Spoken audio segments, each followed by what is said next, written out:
গল্পগাথা নকশিকাথার আর একটা ভিডিওতে আপনাদের স্বাগত। এই ভিডিওটা দেখে ওই ট্রেন্ডিং গানটা মনে পড়ে যাচ্ছে না? আমাদের বকুলতলায় ভিড় জমেছে, বসেছে মেলা, দেখতে যাব আমি তুমি। হ্যাঁ, ব্যাপারটা সেরকমই, কিন্তু এটা বকুলতলায় নয়, এটা ঠিক রাসবিহারী মেট্রোর পাশের রাস্তাটাতে রাসবিহারী সুহৃদ সংঘের উদ্যোগে একটা 3 দিন ব্যাপী কার্নিভাল। আপনারা হয়তো অনেকেই গেছেন, এই জুন মাসে হয়েছিল। জায়গাটা কিন্তু বেশ সুন্দরভাবে সাজিয়েছিল, একটা আভিজাত্য ছিল ব্যাপারটার মধ্যে। কি সুন্দর আগেকার দিনের মতো সাজানো। কলকাতায় থাকাকালীন কোনো কার্নিভাল বা মেলা হচ্ছে আর আমরা যাব না, সেটা হতে পারে না। আমরা কিন্তু ঘুরতে বেশ ভালোবাসি, আর তাই আমরা পৌঁছে গেছিলাম এই কার্নিভালে।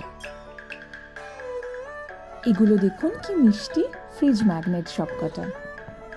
এখন তো আবার ফ্রিজ ম্যাগনেটের খুব ট্রেন্ড।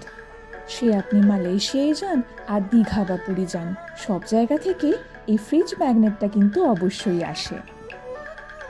এই ফ্রিজ ম্যাগনেটগুলো কিন্তু পুরোটাই ছিল কলকাতা ওরিয়েন্টেড। কিছুটা সরস্বতী ঠাকুর, আবার কয়েকটা হাতে টানা রিক্সা, আবার কোনোটা চায়ের কাপ। খুব মিষ্টি দেখতে সবকটা। শুধুই জিনিস কিনবেন আর খাবেন না হতে পারে? না, খাবার ব্যবস্থাও ছিল ভালো মতো।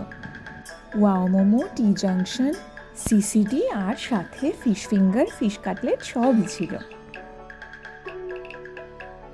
আপনাদের মধ্যে অনেকজন হয়তো ঘুরেও এসেছেন। আমরা চুটিয়ে কার্নিভালের প্রথম দিন এনজয় করলাম।